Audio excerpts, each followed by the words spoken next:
Kevin Durant has become the poster child for all that's bad in the NBA.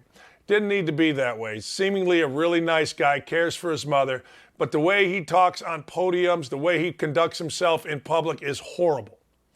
And adding to the horrible is the way he is now conducting business with the Brooklyn Nets. Let's be honest, he was given everything he wanted when he went to the Brooklyn Nets, including a coach in Steve Nash. Durant and that clown Kyrie Irving saying, well, we don't really need to be coached. Oh, okay. So Kevin Durant wants a trade. Of course, that's what Kevin Durant does. Kevin Durant's bitching, whining, moaning. Of course, that's what Kevin Durant does. Kevin Durant has now said, look, it's either me or the general manager, Sean Marks, or the coach. All right, fine. Well, this is Kevin Durant's coach. This is the guy he wanted.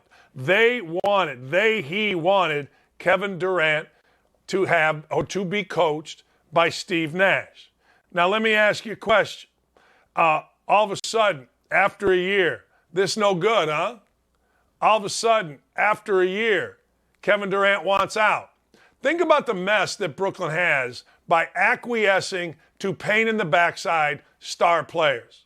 Think about the mess right now. They had to get James Harden out of there. Kyrie Irving decided he wasn't going to play. He wasn't going to get a shot. Now that he is playing, I don't even know what team Kyrie Irving's on. I guess it's still the Nets. Kevin Durant comes over, and it's not like you didn't know who Kevin Durant was. You absolutely knew who Kevin Durant was. He had done the same thing in Oklahoma City. Kevin Durant had done the same thing in Golden State. And now all of a sudden, Kevin Durant is doing the same thing in Brooklyn, and you're surprised by it? Boston will be the next team dumb enough to do it. They'll be dumb enough to do it. I can see Durant going to Boston, wanting out after a year or two, and claiming the fans are racist. That's the Kevin Durant way. Man, oh man. See, here's what I don't understand. If I were a general manager of an NBA team, I would look at what teams win. What teams win? And I would say, all right, what's at the core? And I'll bet you there's two things at the core. One, you got to have talent. In the NBA, you got to have a star, and Durant's a star. Two, you got to have some type of culture where players buy in, the best players buy in to everything done within the organization. Brad Stevens told me one time, and he made a really good point. You know, he said, quote, I think the reason we're so successful at Butler is everybody in Hinkle Fieldhouse is pulling in the same direction. There's a bunch of offices in Hinkle Fieldhouse. You got janitors, you got administrators, you got all kind of people in Hinkle Fieldhouse. Nobody's sitting there telling a player he's getting screwed. Everybody's pushing in the same direction. You know, the women's basketball coach, the women's basketball assistant, the men's basketball coach, I think the baseball coach is in there.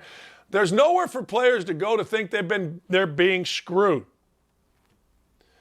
With Kevin Durant, you don't have that.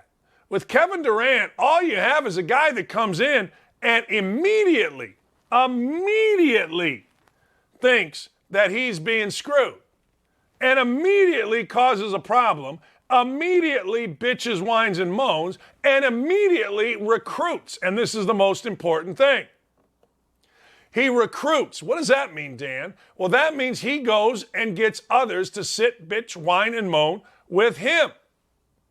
That's the way of the world. And if you don't know that, I don't know what to tell you, because that is absolutely the way of the world.